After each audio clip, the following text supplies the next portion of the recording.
Hello and welcome to Secrets of Organ Playing podcast. This is a show dedicated to helping you become a better organist. We're your hosts, Vidas Pinkevičius. And Aušra Motuzaitė Pinkevičienė. We have over 25 years of experience of playing the organ. And we've been teaching thousands of organists online from 89 countries since 2011.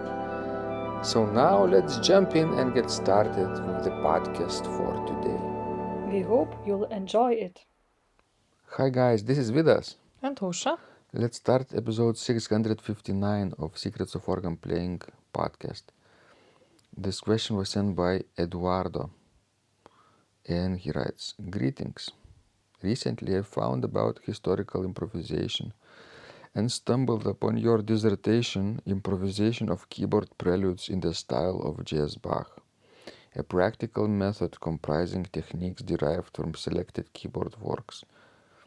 And it looks exactly what I'm looking for at the moment, but I can't find the complete version of it. I just found the index. Is there a way I can get the complete one? Also, in your webpage you mention a keyboard prelude improvisation mini course, but the link is dead. Can I still join the course? Looking forward to hearing from you. Eduardo Villalobos." You remember, Rosha, how we wrote dissertations? Yes, I remember. It was so long ago. It was probably really the most horrible work I have ever done. Horrible meaning quality bad or something different? Well, I'm not a writer. It was easier for me to play for degree recitals, including one lecture recital, than to write one dissertation. Mm-hmm. Simply, I'm not a researcher type.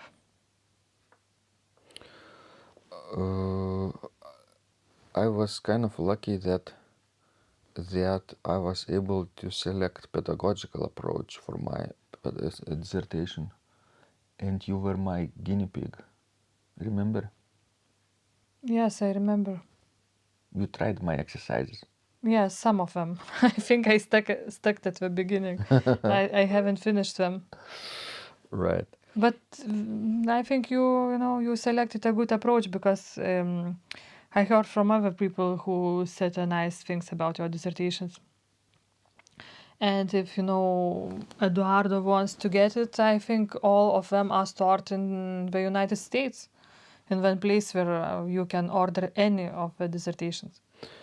But you cannot get them for free, of course. You have to pay, But if he wants to join the course, which is Keyboard Prelude Improvisation mini course, I converted that dissertation into two things here in Lithuania. The first chapter of it is this mini course, and the rest of it is Prelude Improvisation formula course over, I think, 16 weeks long or so. So basically it is still available, this free mini course, like an introduction. People can learn one specific way to improvise a prelude, and if they are still interested, they can go on to the longer course, like Prelude Improvisation Formula. So I will put a link into the description of this conversation, and people can click and go to that registration of that mini course. Okay, but is really a link dead? Have you checked it? It was dead because I was migrating my courses from MailChimp to ConvertKit. So you need to revise and to update somehow. And I did it, yes, Okay. over weekend. Good. And Eduardo wrote to me that he was able to access it now. So, excellent. I think this approach really works because what I did is took models from early music collection like Wilhelm Friedemann Bach's Klavierbüchlein, not entire Büchlein, but just selected preludes from it, and analyzed and dissected each prelude into different compositional elements that Bach uses, and help people to internalize them and to adapt them into new situations, enabling them to improvise their own preludes based on these models. What do you think, Osha? Yes, I think that's a really good approach if you want to improvise in historical styles. Yes. If you want to take as a model pre-existing musical material, so to say, there are many other approaches. You could take any piece that you are playing actually and take a fragment of that piece, and that could become a basis of your new prelude, right? Sure. I've heard Zietze de Vries improvise, for example, based on the first trio sonata by Johann Sebastian Bach, first movement, that famous theme in the right hand part. Remember? Yes, I know it. It becomes the basis of the counterpoint, contrapuntal theme, like a fugue, basically, which Bach also treats, but in a different key. Bach uses in E flat major, and Zietze de Vries, I think, uses C major key. So it's already different approach, but similar material and very well recognizable. Such a pleasure to listen to it. Sure, he is really master of improvisation. Yeah, but approach is the same. That probably all the improvisers in the historical styles use. They take pre-existing material and dissect it and take what they want out of it. At the end of that course, Prelude Improvisation formula, for example, I devise like a longer prelude with other sequences and cadences and modulations, tonal plan that Bach wouldn't have used in a shorter prelude. So if somebody completes this course, then the last chapter would be really nice progress and result, I think. True. But for example, I always feel sort of uneasy about the things that I was taught in general in other musical subjects, for example, in composition classes or any other academic classes. You would not supposed to plagiarize something. For example, in the composition class. Plagiarize? Yes, we were told, to sort of to create original things, to compose our original things, and everything should be new and made with innovation that, nobody would have done that before. And all this, historical improvisation approach is sort of teaches the other way around, that you have actually to plagiarize and you have to Plagiarize. yes. And you have, to repeat things that you have already done. Because, if you are changing a key, but you are keeping still the same melody, it's still the same melody. Of course, you treat it in another genre, for example, in a fugue, not in like trio sonata, but still, and, sort of it's hard to digest things like this. Tell me this, for example, what do you admire more? French style improvisation that, let's say, Pierre Cochereau or Olivier Latry improvises at the end of the Mass at Notre Dame. Of course, it was in the past, no longer available, but you can still get many videos on YouTube. Or, let's say, let's say, contrapuntal improvisation, the one that, let's say, Eduardo Bellotti, William Porter, or the same Zize de Vries does? Well, you are asking a very hard question. Why? Because if I will tell you the truth, I don't think you will be happy with it. What is the truth? What I like. Sure, tell me. Okay, then I prefer the French style. French style you prefer French improvisation over Yes, over that. contrapuntal Yes. improvisation. Can you articulate why? Well, because I can comprehend that French style better, because I'm sort of imagining myself still being able to do something in that kind of a manner. And then if you And I could not do the contrapuntal improvisation at all, unless I would write it down and memorize and then pretend I'm improvising. And actually, I met many organists, especially in the United States, especially among ladies, who actually did that, and we call themselves improvisers. So, of course, I'm not referring to Porter or to Eduardo Bellotti. I'm sure we just can do that very well without writing it down. You touched a very interesting subject about women in improvisation.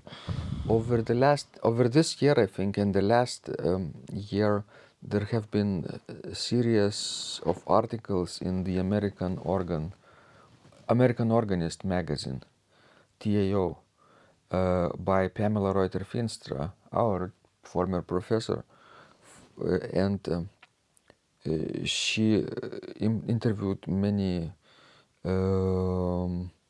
organists, mostly women, but some of them were men, about various aspects of why women are not so into organ improvisation in general.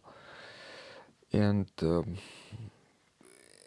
as you noticed, yes, there are mostly men in this art rather than women. And in competitions as well too, especially in Europe, mostly men, not so much women. And jurors also men, not women. So when you think about French improvisation, probably the only lady who comes to mind is Sophie Véronique Cochet-Fer-Choplin, right? Who was here in Vilnius a few years ago. But well, I think we have more, maybe not as well known, ladies that are brilliant organists and improvisers in French style, of course. Yeah, so there is really a need for women to step up and start improvising, and it is not easy. It's not.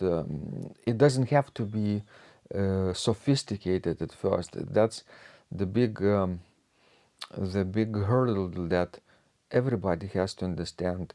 You don't start by running marathon.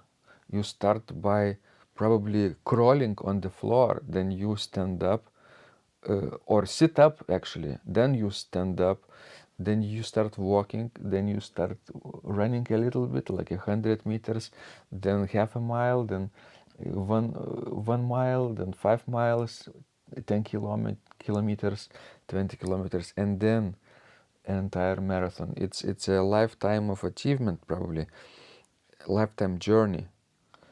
But the journey is probably more important than the result, I think, than the destination.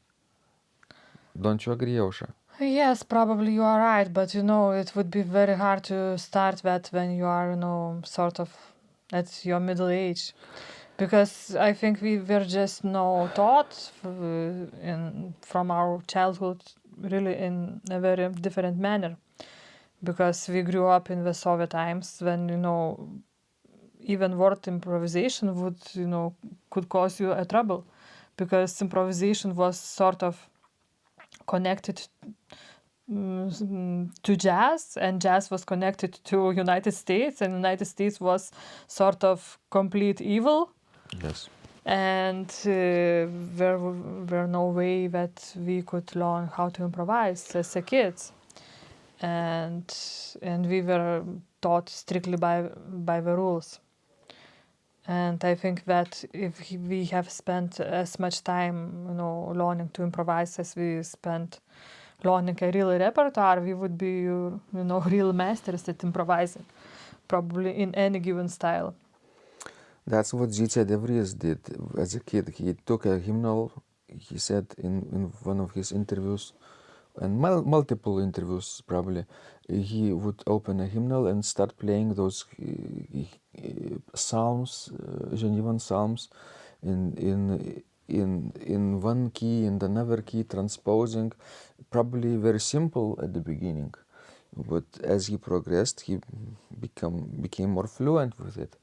But one thing I can guarantee also, that you remember what I did before with those psalms. I would probably add a second voice to the chorale melody, note against note, like a first Yes, I pieces remember that, yes. counterpoint. Very simple approach, right? You only use consonant intervals, thirds, sixths in parallel and contrary motion, and if you want, octaves and fifths in contrary motion, no parallel motion. So basically those sweet sounding intervals, and I can guarantee that you could do it. Of course I could do it. Yes, and that's the starting But point. really, I don't see. If you can do step one, there is no reason you couldn't do step two. Well, I know all that, but I'm not a child anymore, and I don't think it's worth spending as much of my time, because the result wouldn't be great, wouldn't be what I imagine if I would have started to do those things 30 years ago, for example. Well, I didn't start 30 years ago. What about my result? Do you like my result? Be honest. Yeah, sometimes I do. So Not always. yes. So you also have the same background as me. Maybe you're less optimistic than me, right? You're sort of down to earth. I have no fantasy, I have no good memory. Well, But you have quicker thought processes. You think faster than me. That's for sure, right? I don't know. If you think faster, then you can actually improvise better than me, because you can compose in your head at the moment of performance faster than me. But I think you have better technical facilities. Technical facilities? Yes, if you think about playing trio sonatas right away from your imagination, but you don't need those facilities when you're playing in two voices, let's say, without the pedals. And Anyway, I will beautiful. not improvise in any historical styles. But would you? Although I Would you have want it? tried to know, for example, Pachelbel style and something like this, but I see no point why I should do it. If I will start improvising, it will be probably something in the style of de Monsieur. And that's not a bad idea. Because either. when I'm playing her pieces, I could think that I could easily improvise something like that in a mode. Sometimes when we play modern music, we think it's easier to improvise than to learn the notes, right? Sure. And while learning her pieces, we are not hard, of course, but sometimes I'm playing, different notes than we are written, and it still sounds very nice and in the same style. So that's how I thought that I might improvise in similar style. Okay, let's make a deal. You improvise like de Monsieur one video, and I improvise like JS De Vries one video. Okay? Yes, but this will be only after I will perform her pieces. Yes, after June 12th. 12, yeah, mark in calendar. And that would be great. Let's look forward to it. Okay, guys, this conversation has been going for 19 minutes now. Wow. Maybe we should stop. Okay. Okay, please send us more of your questions. We love helping you grow. And remember, when you practice, Miracles happen. This podcast is supported by Total Organist, the most comprehensive organ training program online. It has hundreds of courses, coaching, and practice materials for every area of organ playing. Thousands of instructional videos and PDFs. You will not find more value anywhere else online. Total Organist helps you to master any piece, perfect your technique, develop your sight reading skills, and improvise or compose your own music and much, much more. Sign up and begin your training today at organduo.lt and click on Total Organist. And of course, you will get the first month free too. You can cancel anytime. If you like our organ music, you can also support us on Patreon and get free CDs. Find out more at patreon.com/secrets of organ playing.